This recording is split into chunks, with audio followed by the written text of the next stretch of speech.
moi ça va, bon je suis pas encore prête, mais je voulais quand même prendre la parole sur un truc qui est ultra sensible, mais à la fois hyper important.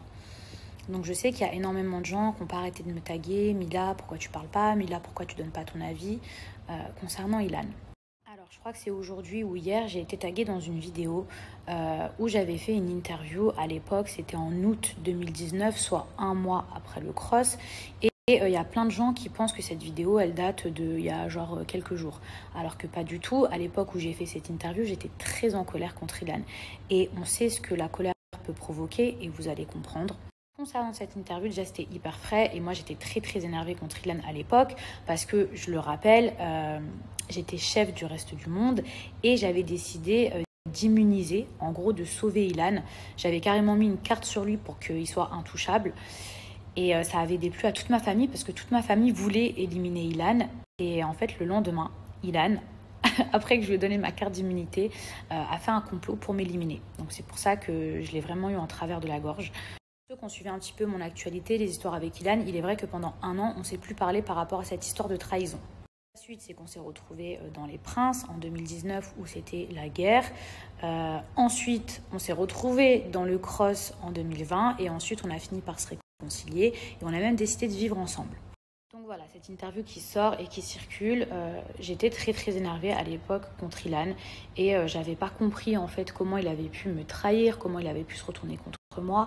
Ensuite, j'ai compris que parce qu'il était amoureux de moi et qu'il n'avait pas pu m'avoir, du coup, il se vengeait. Et c'est vrai que moi, je comprenais pas ce genre de comportement.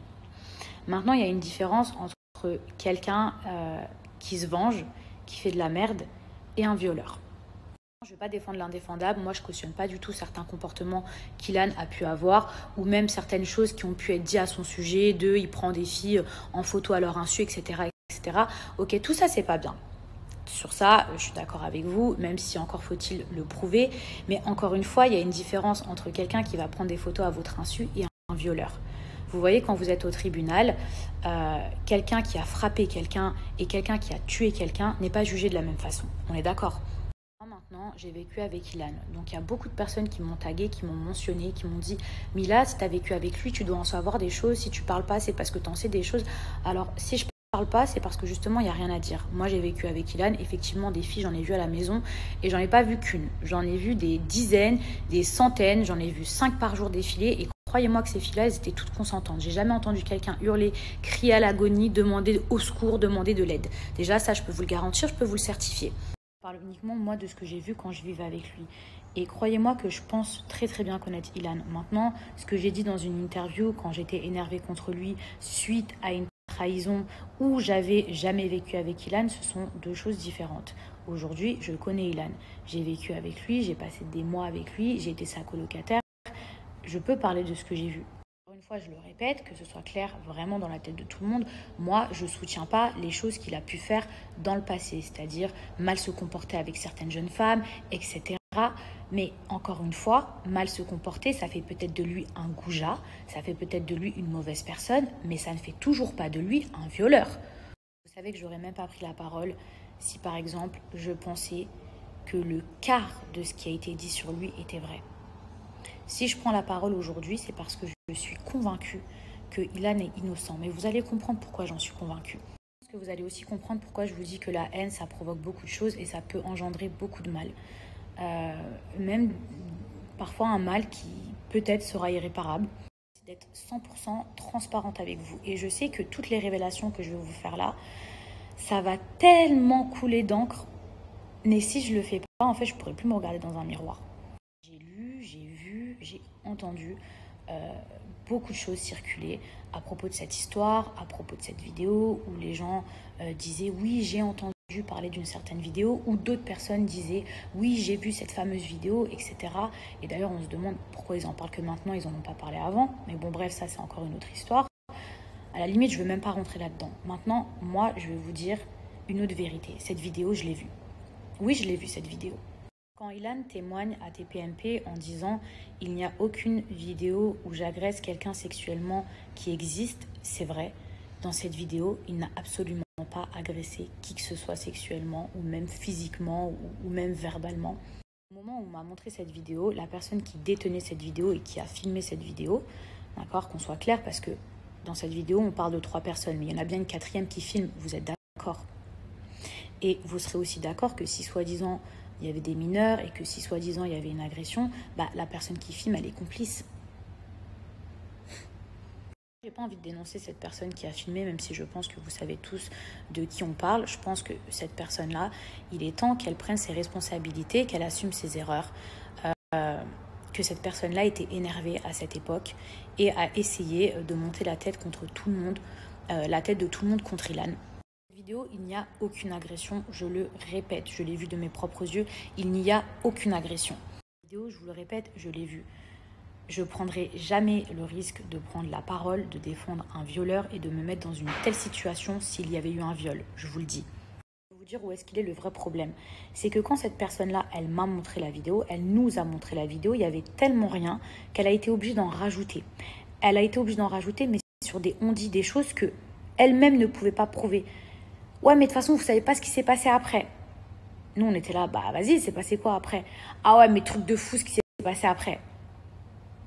Et puis en plus, c'était des mineurs. Sauf qu'en fait, dans la vidéo, il fait noir. Donc, les gens, ils se sont basés que sur des on-dit. Les on-dit de la personne qui montrait la vidéo et qui rajoutait ça. Cette personne-là, elle le détestait tellement qu'elle était prête à raconter tout et n'importe quoi pour ternir sa réputation, pour le faire virer du tournage, pour ne plus l'avoir dans les pattes. Et je pense qu'après coup, cette personne-là, elle n'a pas réfléchi puisque elle-même, elle filme cette personne.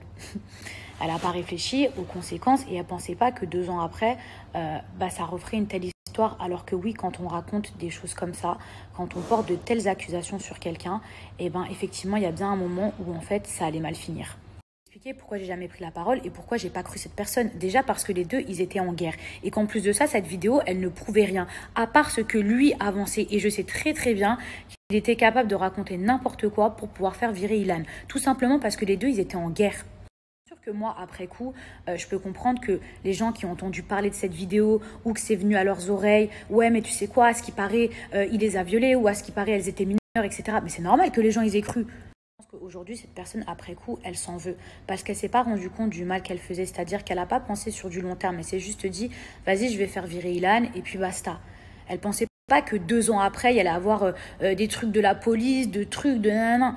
Sauf qu'aujourd'hui, quand on fait de la merde, il faut savoir la rattraper et surtout assumer ses responsabilités, assumer sa merde.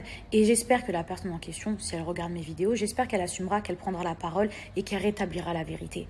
En fait, cette histoire, elle a pris tellement de proportions qu'il est obligé de rétablir la vérité parce qu'on n'est plus à une guerre de rivalité entre 2 garçons, entre 2 anciens meilleurs amis. Vous voyez ce que je veux dire?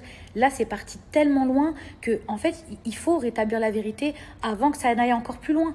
J'ai bien conscience que Ilan, il a fait beaucoup de choses dans sa vie qui ne se faisaient pas, qu'il a eu un comportement vraiment méprisable envers certaines femmes, qui s'est mal comporté. Je ne suis pas en train de le défendre là-dessus. Absolument pas. Mais pas du tout même. Pas du tout. Pas du tout. Et je ne rentrerai pas dans les détails. Mais par contre, quand il est accusé de viol et que moi j'ai vu cette vidéo, je ne peux pas en fait me taire et laisser colporter une telle rumeur. Vous voyez ce que je veux dire? Une fois, il y a une différence entre être un connard maladroit et être un violeur. Et sincèrement, j'espère que vous saurez faire la différence. Parce que si on ne savait pas faire la différence, je crois qu'on serait tous en prison. Pourquoi aujourd'hui les gens ils y croient et pourquoi ça prend une telle ampleur? Justement à cause de son comportement qu'il a pu avoir envers les femmes. Le fait qu'il se soit mal comporté. Donc les gens automatiquement, comme ils ont déjà entendu 1 ou 2 histoires, qu'est-ce qu'ils se disent? Ah bah ouais, c'est possible. Ah bah ouais, peut-être que c'est vrai. Peut-être qu'il a vraiment violé. Ah bah ouais, truc de ouf. Donc vraiment la personne là, qui a filmé à l'époque, qui est venu colporter des rumeurs et qui est venu dire des trucs de ouf parce qu'il avait la haine ou peu importe pour je ne sais quelle raison, rétablis la vérité. Si tu veux continuer à te regarder dans un miroir, rétablis la vérité. On fait tous des erreurs, d'accord? On a tous eu le seum contre quelqu'un, etc. Mais là, l'histoire, elle est trop grave.